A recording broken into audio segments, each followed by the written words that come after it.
Eu descobri o meu nome quando eu fui para o ginásio. Até então me chamavam de Slauka, Eslauka, tudo que é coisa, menos o meu nome verdadeiro. Aí quando eu tinha que levar o registro de nascimento, mesmo que eu descobri que era Dobroslava. Dobroslava Cherepushko. Cerepuszko. Fácil.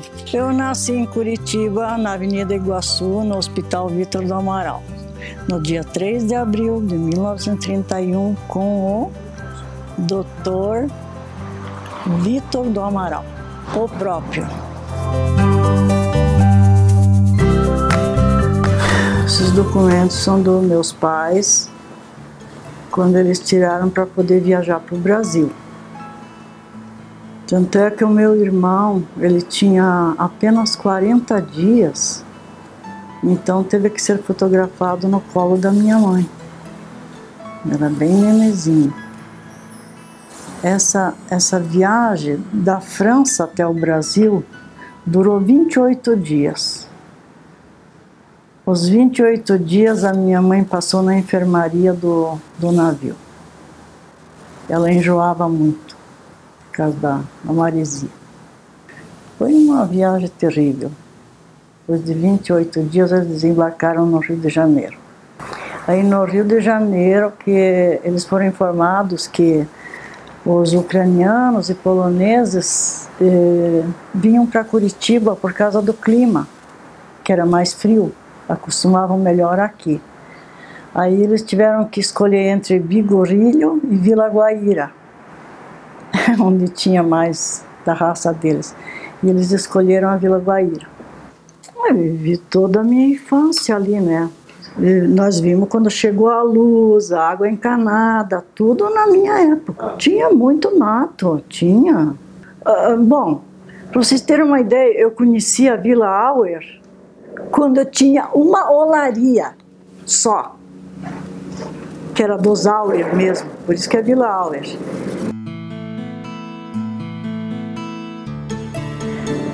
E o meu pai, ele era filho de uma família, uma das mais ricas da região. E ele sempre estudou tinha que ficar interno, porque era longe de onde eles moravam, era uma fazenda. E quando o pai dele faleceu, ele que já era professor, a mãe dele queria que ele tomasse conta da fazenda, de tudo, né? Dos empregados e fazer compras e a venda dos produtos que eles tinham lá. Aí ele se desentendeu com a mãe dele e disse não, que ele não nasceu para isso, que ele não queria essa vida, que ele estudou sempre, mas não para ser um agricultor. Não quis, se desentendeu com a mãe e veio para o Brasil. Aqui ele sofreu que nem um cachorro, porque não sabia falar. Ele veio, não tinha serviço para os homens. A minha mãe, que conseguiu um trabalho primeiro, o primeiro serviço que ele arranjou foi abrir valetas na prefeitura. Depois ele conseguiu na Gazeta do Povo, onde ele ficou até o fim da vida. Esse é o meu pai. E depois disso ainda ele trabalhou muito tempo lá. Daí ele conseguiu construir a casa. Já fez uma casinha melhor. E ele chegou até a formar um grupo de teatro, porque ele gostava disso. Lá na Europa ele escrevia peças e tudo, então ele era acostumado a formar um grupo de teatro, se apresentaram várias vezes. Acho que era na Sociedade Rio Branco, se não me engano. Eu sei que até ele quis me tornar uma pequena atriz, mas não conseguiu. Eu não nasci para isso. Mas ele tinha história. Bom, ele escrevia peças de teatro, né? Ele tinha aquela história. Ele trabalhou uma época como radiotelegrafista lá na Ucrânia. E eles tinham que se revezar. E era a hora dele ir embora e eu que ia ficar no lugar dele não acordava, estava dormindo desses sacos, sabe? Eles dormiam dentro daquele saco, não sei como é que chama.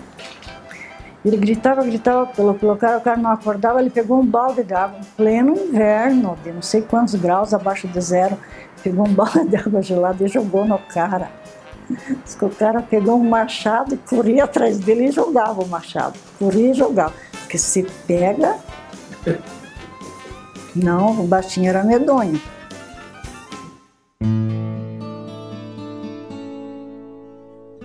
Todos os imigrantes se reuniram e veio um senhor, o nome dele era Ricardo, lembro bem, que era um construtor. Fazia casas de madeira para todos que queriam, né? E fez a do meu pai também. Era uma casa com sótão, uma casa boazinha, assim, de madeira, né? Mas daí o meu pai não tinha emprego, gente. Ele não pôde pagar, ele atrasou. No começo ele veio com um pouco de dinheiro, ele pagava. Depois ele atrasou as prestações e o homem vinha lá bater: ó, seu José, se o senhor não pagar, eu vou tirar a casa. Meu pai era esquentadão, pessoa muito honesta. Você quer tirar a casa? Pois então tire. O homem veio e tirou. Nós ficamos lá ao relento. A minha mãe veio da Europa com um baú imenso, um baú grandão onde ela tinha todo o enxoval dela. Ficamos ali tudo em volta desse baú, dormimos uma noite ali, sereno.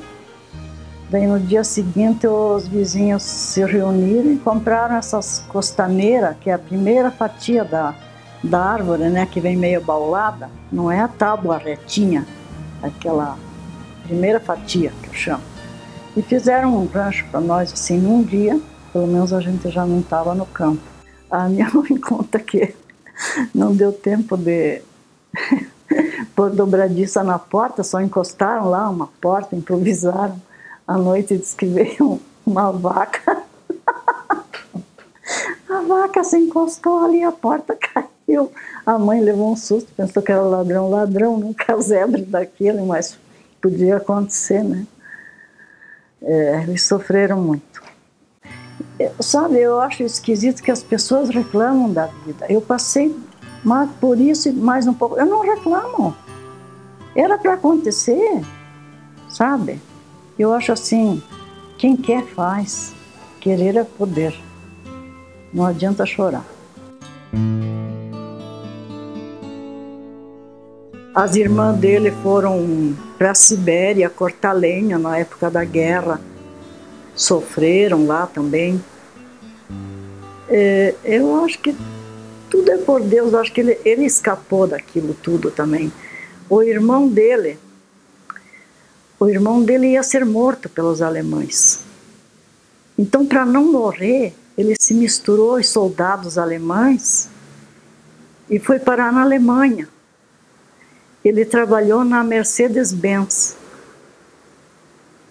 Casou com uma alemã que tinha uma tinturaria, trabalhava na Mercedes-Benz, se correspondia com o meu pai até o final e morreu lá. Quando ele morreu, aí eu fiquei sabendo, por intermédio de um padre, que ele deixou a herança para os filhos do meu pai, né? Para os sobrinhos, porque ele não tinha filhos. Daí eu tive que ir no consulado alemão para provar quem eu era, que eu era de fato, porque ele teve que mudar até de nome, sabe? Quando ele fugiu para a Alemanha, para não ser morto.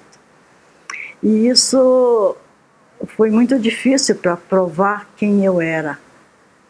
Mas daí, por intermédio dos amigos dele de lá, conseguimos provar, e eu, minha irmã e meu irmão até recebemos uma miséria, mas recebemos uma herança.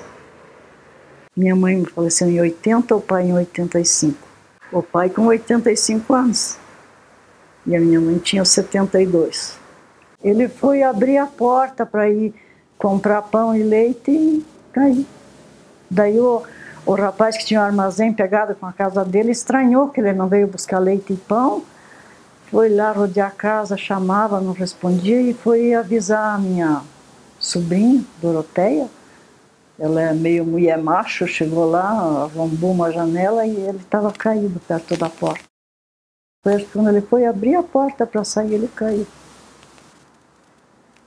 Mas desde que a mãe faleceu, ele pedia para morrer. Ai, ele falava que ele quer morrer, não quer mais viver. Mesmo assim, viveu mais 5 anos. A alimentação dele é muito toicinho, muito bacon. Se não tivesse bacon, nada ia bem. Fruta, verdura, né? Ele foi no médico, o médico disse: seu José, o senhor tem que parar de comer gordura. Aí ele passou no açougue e comprou toicinho, pôs no bolso. E fumava. Mas ele não tragava, ele fumava, parecia um brinquedo assim, pega e solta fumaça. Charuto cubano. Aniversário dele, Dia dos Pais, todo mundo dava aquelas caixas de charuto para ele. A casa toda cheirava fumaça, horrível. Sim, saiu uma página na Gazeta falando dele. Nunca bebeu, nunca tomou um gole de álcool. Bom, tomou um gole e caiu duro, né? Porque ele foi padrinho de uma criança. Daí a tal como assim, você tem que beber a saúde do menino, senão ele não vai crescer, não sei o que lá. Aí ele pegou, como ele nunca bebia, pegou o copo e virou e virou também com a cadeira e tudo. Tiveram que chamar o médico. Caiu?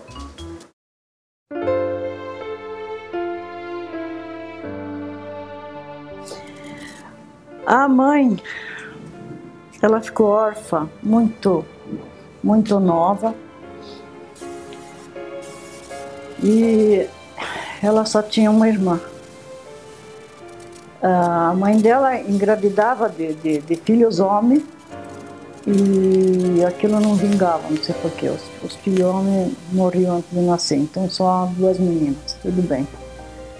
Aí quando a mãe dela faleceu, os vizinhos começaram a dizer para o meu avô: precisa casar de novo, precisa de uma mãe para essas meninas, né? Ele casou de novo, mas a mãe não suportou a madrasta, nunca suportou essa madrasta.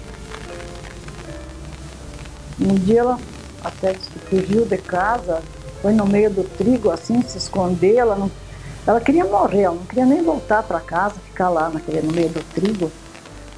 E foi assim uma imaginação dela, que ela escutava a voz da mãe dela no meio daquele trigal.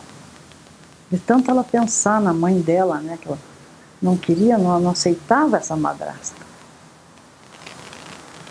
Bom, mas daí encontraram lá, todos os vizinhos foram procurar, acharam ela deitada lá no meio do trigo, levaram para casa, amansaram a fera, como disse, tudo bem.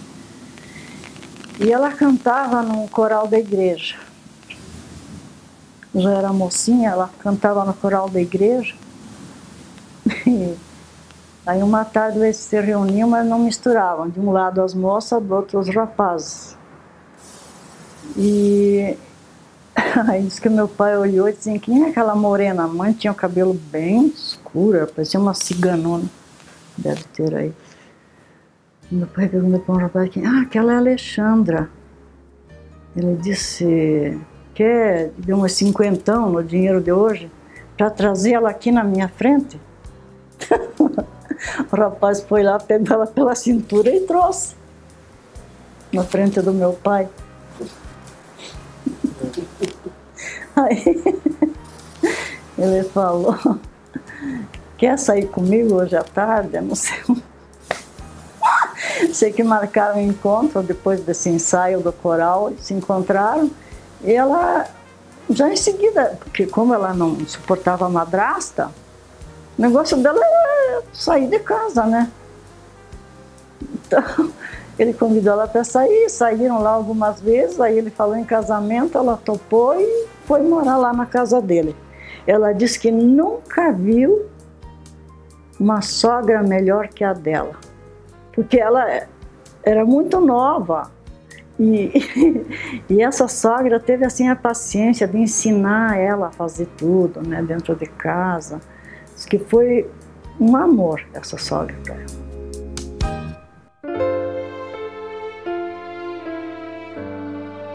Acontece o seguinte: na Europa, onde eles moravam, eles nunca viram feijão preto. Desembarcaram no Rio de Janeiro, primeira coisa, a minha mãe deparou com um homem negro. Ela levou um susto. Ela agarrou na mão do meu pai e disse, meu Deus, para onde que você me trouxe gente negra? Ela nunca tinha visto um negro. Se eu nunca tivesse visto um, eu acho que ia agir da mesma maneira. Mas eu já contei para outras pessoas e elas se ofenderam, sabe? Então eu não gosto de falar. Ah, isso é racismo. Que racismo é esse? Se ela nunca viu. Bom, chegaram lá aonde que chega a imigração, onde eles acolhem os imigrantes, né? E eles dão uma refeição lá. O que que serviram? Feijão preto. A minha mãe se pôs a chorar. Eu não culpo ela. Eu fico me imaginando no lugar dela. Aí ela disse para o meu pai, bom, além de gente preta, é feijão preto. O que é isso? Para ela era tudo novidade. Aconteceu mais um fato curioso. Aí no Brasil, quando ela engravidou de mim, eu nasci no Hospital Vítor do Amaral, nasci preta. Ela disse, agora é o fim do mundo. Até as crianças nascem pretas no Brasil. Por quê? A coitada não sabia se expressar, não sabia falar com o médico, quando era preciso fazer força lá e tudo, que uma mãe sabe. A coitada passou da hora de eu nascer, que eu podia até ter morrido, graças ao Dr. Vítor do Amaral, que eu vim ao mundo. Aí ela disse, é o fim do mundo, tudo aqui é preto, né? Até as crianças nascem preta. Eu nasci bem roxinha. Então, são coisas que eu não posso contar para certas pessoas. Eles se ofendem, o que eu vou fazer? Mas isso tudo aconteceu.